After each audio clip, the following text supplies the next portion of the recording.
Scale isn't budging. We're going to use a visual representation today to explain why. So, let's say you've lost 10 pounds since the start of the year, but you've been plateaued for the last 3 weeks and nothing seems to be working anymore. Well, the first thing I would say is maybe you have unrealistic expectations. If you can't expect to lose more than a pound a week forever, right? Just the way your body works, or else you'd be 0 pounds in 4 months. So that's a disclaimer to start right away. What I want to talk about today, though, is this analogy of water in a glass. So this glass represents your starting body weight. Let's say, for the purposes of this demonstration, it's 200 pounds. So this represents the calories you're intaking each day. Okay? So you're leaving this much, that's your deficit. So that's why you're losing body fat, because you're not eating the amount of calories your body needs to maintain its weight. Okay? Makes sense?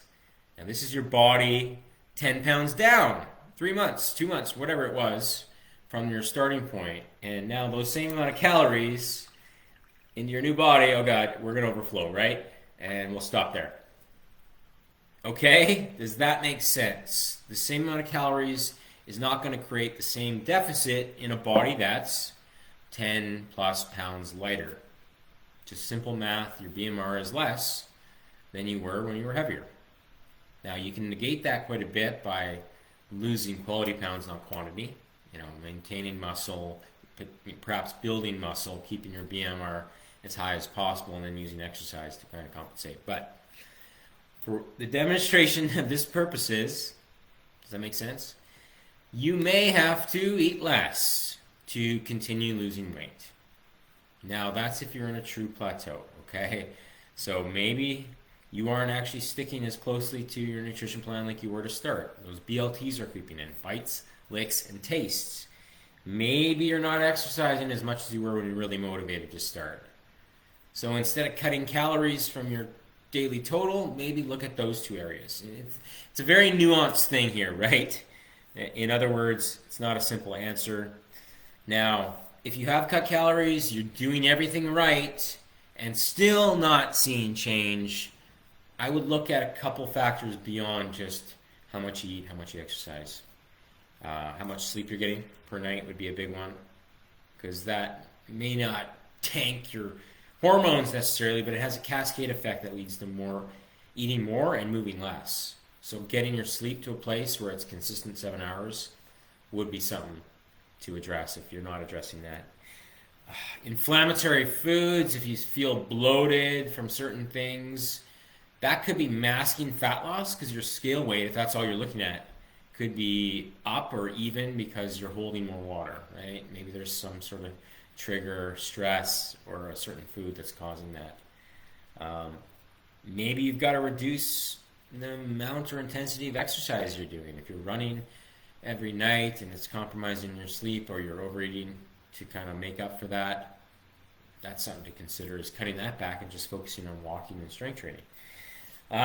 There's a lot to this, so hopefully if you have any questions, drop them below. By the way, if you're on live, type live, or type replay if you're in the future watching this, because this message is key. Like, I have this conversation pretty much daily with my members.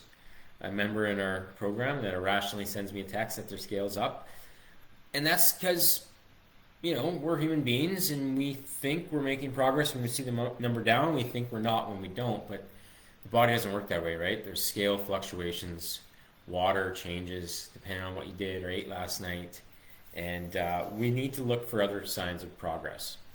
This shirt has seen better days. So, like how your jeans might be fitting better, energy levels, maybe you're picking up heavier dumbbells and you're getting stronger as well. Like, all these things, these non-scale victories are as critical or more critical than whatever that scale says at the end of the day. Right? So looking at pictures, looking at other measurements of progress will be another take-home message today. All right? I'm rambling a bit, but it's not just scale, it's measurements, it's before and after pictures, body fat scans, if you can get that done accurately. It's hard to get done accurately. And go from there, all right? So bear in mind, remember the visual representation here? I've left just enough water in there to keep it even, but you would be in a big deficit at your current weight with this amount of water, but now at your new body weight, you're breaking even, which is why your scale weight isn't moving. That's the most basic representation I can provide for this. But it does go deeper and more nuanced. But start there. All right? Hopefully that helps. Have a great weekend. We'll talk very soon.